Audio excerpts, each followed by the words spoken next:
After taking full control of al-Khalidiyya neighborhood, our armed forces restore security and stability to the mills area between Homs, ancient garage and Al-Rai Canal.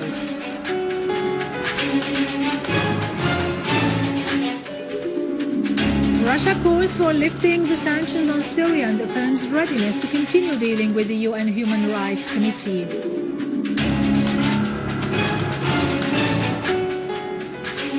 Iraq faces a war waged by sectarian terrorist forces with a view of igniting a civil war among the Iraqi people's components.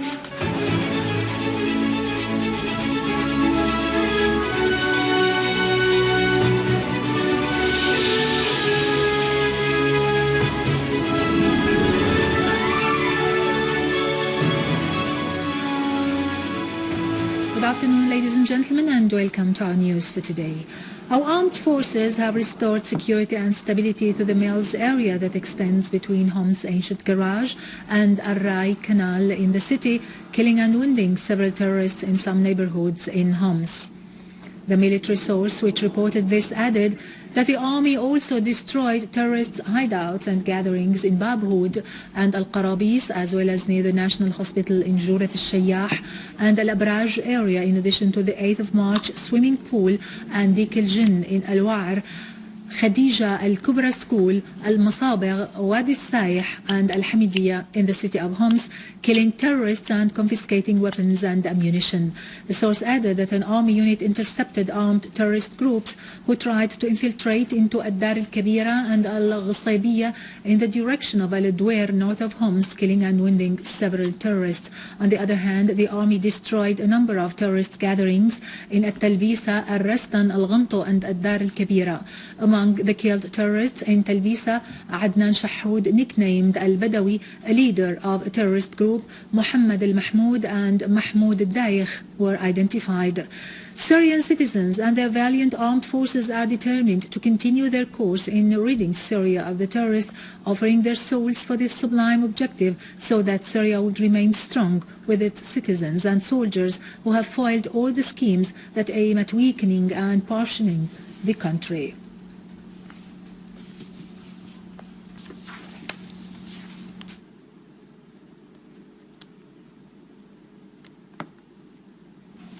Our armed forces continue to perform their national task in clearing Homs of terrorists and have pursued their operations in the neighborhoods adjacent to Al-Khalidiyya after declaring its full control on the latter. In a new strategic victory over terrorism, the Syrian Arab Army has declared full control over Al-Khalidiyya neighborhood in ancient Homs after completing its task there in eliminating the criminal gangs who wreaked havoc in the area. The army destroyed a number of tunnels which the terrorists used in executing their crimes. It also defused dozens of explosive devices that the terrorists planted in roads and buildings to prevent the advance of the Syrian Arab Army into the neighborhood. This step will have a big impact on the process of eliminating the remaining terrorist gangs in other areas in ancient Homs. The army also continues its task in eliminating Takfiri gangs in Babhoud, Al-Qarabis and Jurat al-Shayyah. Syrian citizens and their valiant armed forces are determined to continue their course in ridding Syria of the terrorists, offering their souls for this sublime objective so that Syria would remain strong with its citizens and soldiers who have foiled all the schemes that aim at weakening and partitioning the country.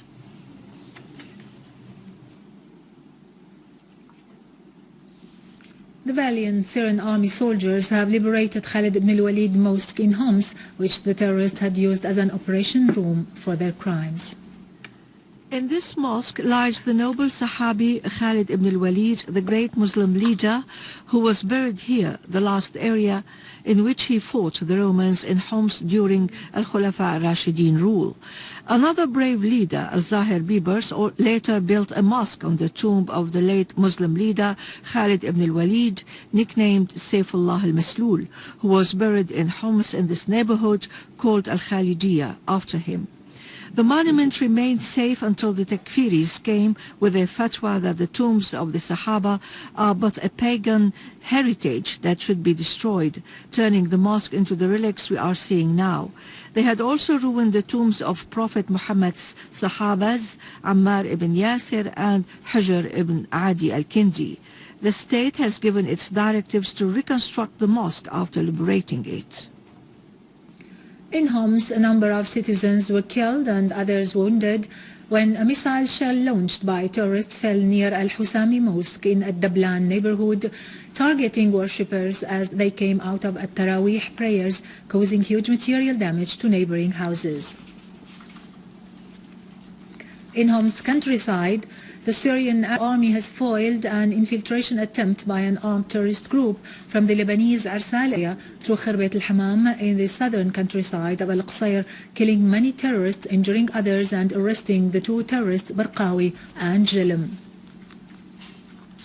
In Idlib, the Syrian Arab army destroyed the hideouts of the terrorist group of Jabhat al-Nusra, as well as a facility to make missiles in Ma'arrat al-Nu'man, killing many terrorists Marayan, Kafr Shahlaya, Blashton and al-Maghara. In Aleppo, Syrian Arab army destroyed terrorists' weapons and ammunition loaded in vehicles at the crossroad of Atarib, Daret Azza, al-Sughra, southwest of the governorate's countryside. The weapons were meant to reach Khan al-Asal to support the armed terrorist groups there.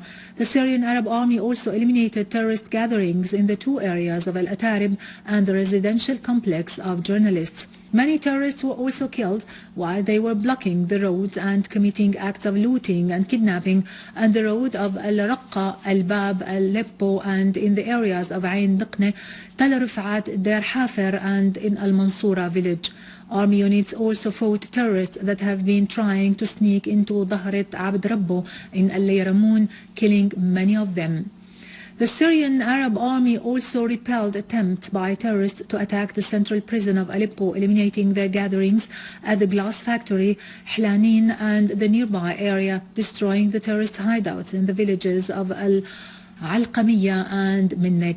The Syrian Arab army also foiled a terrorist attempt to infiltrate in the secure areas in the neighborhoods of Al-Rashidin, Salah ad-Din, killing many terrorists and injuring others. In Aleppo suburbs, our armed forces continued to pursue terrorists in the villages surrounding Tallet Khanasar, restoring security and stability to them after eliminating the armed men there. The villages included Abdo Musa, Hijara Kabira, Jib Awat, Al-Qurbatiya and Al-Rashadiya. Several terrorists were killed, their equipment was destroyed and their weapons confiscated. Other terrorists who took refuge in Ajjan Al-Hadid farm on Aleppo Idlib Road were also killed.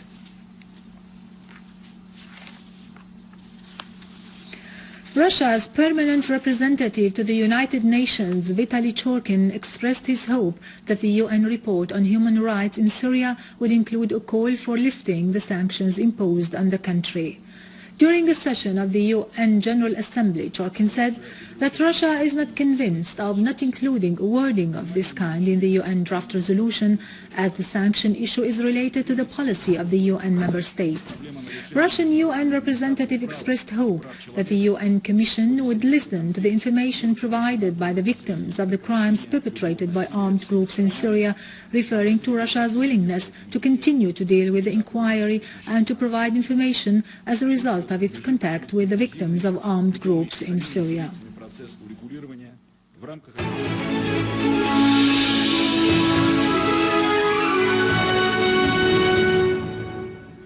Welcome back.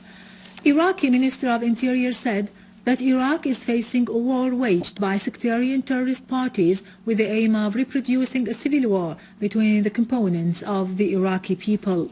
In a statement, the ministry said that al-Qaeda groups carried out a wave of terrorist attacks by car bombs and explosive devices yesterday that targeted civilian gatherings in a number of districts in Baghdad and the other governorates that resulted in the killing and injury of dozens of people.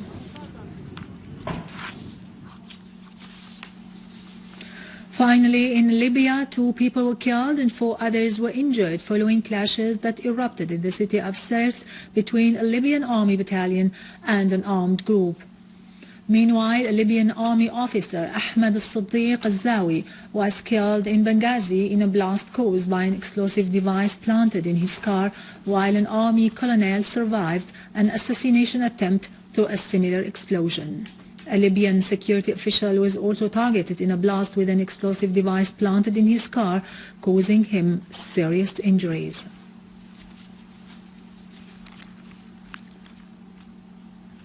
With this, we end our news for today. Thank you for watching. For more details about Syria and the region and to view this bulletin again, you can always visit our website in English, syriaonline.sy.